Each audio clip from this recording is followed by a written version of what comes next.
मंडळी नमस्कार। मंडळी नुकत्याच झालेल्या लोकसभा निवडणुकीमध्ये जालना लोकसभा मतदारसंघातून भाजपचे उमेदवार केंद्रीय मंत्री रावसाहेब दानवे पराभूत झाले, तर काँग्रेसचे उमेदवार डॉक्टर कल्याण काळे इथून विजयी झाल्याचं आपण पाहिलं। या मतदारसंघात मराठा आरक्षणाचे नेते मनोज जरांगे पाटील यांचं मोठं वर्चस्व पाहायला देखील मिळालेलं होतं। खरं तर मराठवाड्यातल्या सगळ्याच लोकसभा मतदारसंघात मनोज जरांगे पाटील यांचा प्रभाव पाहायला मिळाला। त्यामुळे महायुतीचे छत्रपती संभाजीनगरचा मतदारसंघातले उमेदवार वगळता सर्व उमेदवार पराभूत झाले। भारतीय जनता पक्षाने आपले 4 खासदार मराठवाड्यातून गमावले, त्यामुळे मराठवाड्यातून भाजपची काहीशी पिछेहाट झाल्याचं आपण पाहतो आहोत। लोकसभा नंतर आता पुढचा टप्पा हा विधानसभा निवडणुकीचा आहे, त्यामुळे जिल्ह्यातलं वातावरण बदललेलं पाहता आगामी विधानसभा निवडणुकीमध्ये काही बदल होतात का, त्या दृष्टीने राजकीय पक्ष नेमकं काय समीकरण घडून आणतात हे देखील आपल्याला पाहायला मिळणार आहे।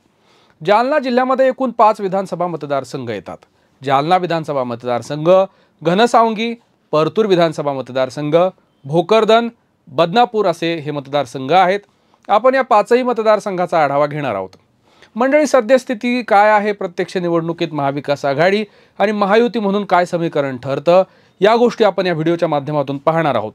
अर्थात या व्हिडिओची सुरुवात करणार आहोत जालना मतदारसंघापासून। जालना विधानसभा मतदारसंघात काँग्रेसचे कैलास गोरांट्याल हे विद्यमान आमदार आहेत। 2019 साली झालेल्या विधानसभा निवडणुकीत त्यांनी शिवसेनेचे उमेदवार अर्जुन खोतकर यांचा पराभव केला। कैलास गोरांट्याल यांना 91,835 मतं मिळाली होती, तर अर्जुन खोतकरांना 66,497 इतकी मतं मिळाली होती। 2019 मध्ये शिवसेना भाजपची युती होती, मात्र सध्या शिवसेना फुटीनंतर अर्जुन खोतकर हे एकनाथ शिंदे यांच्या शिवसेनेसोबत गेलेले आहेत, तर शिवसेनेचे इतर महत्त्वाचे पदाधिकारी हे ठाकरेंच्या सेनेसोबत आहेत। त्यामुळे साहजिकच खोतकर यांच्या कार्यकर्त्यांमध्ये इथं विभागणी झालेली आपण पाहायला मिळते। आगामी विधानसभा निवडणुकीत महायुतीचे उमेदवार म्हणून अर्थातच अर्जुन खोतकर यांना उमेदवारी मिळू शकते, तर महाविकास आघाडीचे उमेदवार म्हणून विद्यमान आमदार कैलास गोरांट्याल हेच उमेदवार राहतील अशी शक्यता आहे। गेल्या निवडणुकीमध्ये अर्जुन खोतकर यांचा निसटता इथून पराभव झालेला होता। त्यावेळी भाजपच्या नेत्यांनी आपल्या विरोधात काम केल्याच्या तक्रारी खोतकर यांनी केल्या होत्या। तसंच रावसाहेब दानवे आणि अर्जुन खोतकर यांच्यामध्ये वादही पाहायला मिळाले होते। दरम्यानच्या काळात लोकसभा निवडणुकीमध्ये आता रावसाहेब दानवे यांचा पराभव झालेला आहे। या पराभवावर खोतकर यांच्याकडून विशेष अशी काही प्रतिक्रिया आली नसली तरी खोतकर यांच्या नाराजीमुळे दानवेंना इथं फटका बसल्याचं बोललं जातंय। त्यामुळे आगामी विधानसभा निवडणुकीमध्ये भाजपकडून खोतकर यांचं महायुती म्हणून काम केलं जाईल की नाही हे प्रत्यक्ष निवडणुकीतच कळेल। दुसरीकडे कैलास गोरांट्याल यांची काँग्रेसमध्ये एकनिष्ठ म्हणून प्रतिमा आहे। जालना शहराचा पाण्याचा प्रश्न तसंच सर्व समाज घटकांना एकत्र घेऊन चालणारा नेता अशी त्यांची प्रतिमा आहे। त्यामुळे कैलास गोरांट्याल विरुद्ध खोतकर यांच्यातली यावेळची लढाई नक्कीच इंटरेस्टिंग असणार आहे। मंडळी यानंतरचा विधानसभा मतदारसंघ म्हणजे घनसावंगी विधानसभा। घनसावंगी आणि अंबड या 2 तालुक्यांचा मिळून हा मतदारसंघ झालेला आहे। विद्यमान आमदार म्हणून राष्ट्रवादी शरद पवार पक्षाचे राजेश टोपे हे आहेत। गतवेळेला युतीकडून शिवसेनेचे हिकमतराव उढाण विरुद्ध राजेश टोपे असा सामना झाला होता। राजेश टोपे यांना तेव्हा 1,07,849 इतकी मतं मिळाली होती, तर उढाण यांना 1,04,440 इतकी मतं मिळाली होती। त्यामुळे अगदी कमी मतांनी राजेश टोपे यांचा इथं विजय झाला होता। मधल्या काळामध्ये राजेश टोपे आरोग्यमंत्री झाले। आरोग्यमंत्री असताना त्यांनी मतदारसंघामध्ये आरोग्यविषयक योजना राबवल्या, तसंच कारखानदारी आणि शिक्षण संस्थांच्या माध्यमातून एक जाळं त्यांनी निर्माण केलेलं आहे। हिकमत उढाण हे उद्योजक आहेत, मतदारसंघामध्ये त्यांचा संपर्क आहे। उढाण सध्या हे शिवसेनेच्या ठाकरेंच्या सेनेसोबत आहेत, त्यामुळे महाविकास आघाडी म्हणून उढाण यावेळी टोपेंच्या विरोधात नसतील अशी शक्यता आहे। मात्र भाजपकडून या मतदारसंघात साखर कारखानदारी क्षेत्रात उद्योजक असणारे सतीश घाटगे यांच्या नावाचा विचार केला जातोय। त्यांनी अलीकडेच भाजपमध्ये प्रवेश केला, त्यामुळे महायुतीकडून राजेश टोपे यांच्या विरोधात कोण उमेदवार असणार आहे याबद्दलची चाचपणी घेतली जाते।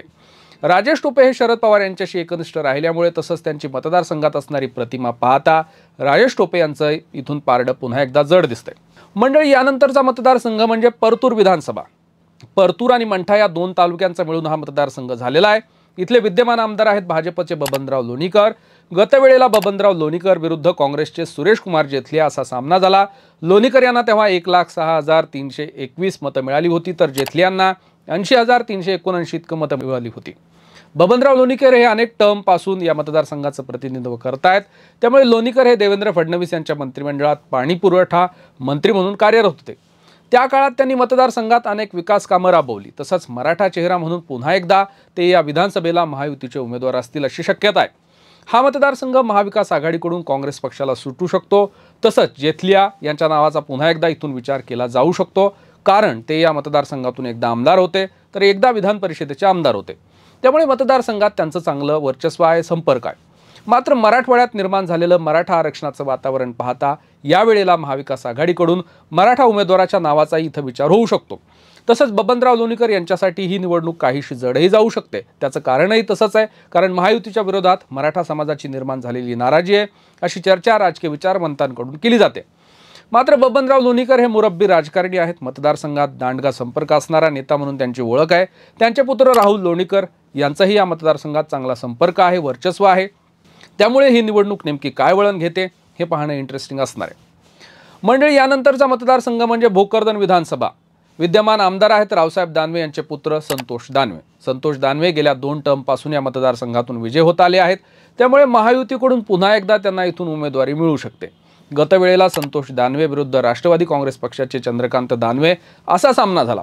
संतोष दानवे यांना तेव्हा 1,18,539 मतं मिळाली होती, तर चंद्रकांत दानवेंना 86,049 इतकी मतं मिळाली होती. यंदाच्या झालेल्या लोकसभा निवडणुकीमध्ये रावसाहेब दानवे हे पराभूत झाले. जवळपास सर्वच त्यांच्या लोकसभा मतदारसंघातल्या विधानसभा मतदारसंघात दानवे पिछाडीवर होते. अर्थात भोकरदन या त्यांच्या पुत्राच्या मतदारसंघात देखील दानवे पिछाडीवर होते. त्यामुळे यंदाची विधानसभा निवडणूक संतोष दानवे यांच्यासाठी जड जाऊ शकते, असं राजकीय विश्लेषक सांगतायत.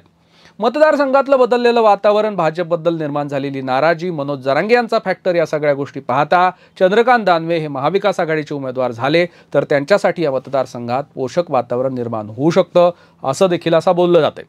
शरद पवार यांच्याविषयी निर्माण झालेली सहानुभूती, महाविकास आघाडीचं वातावरण पाहता संतोष दानवे विरुद्ध चंद्रकांत दानवे अशी लढाई यावेळी इंटरेस्टिंग असणार आहे. मंडळी, यानंतरचा शेवटचा मतदारसंघ म्हणजे बदनापूर विधानसभा मतदारसंघ.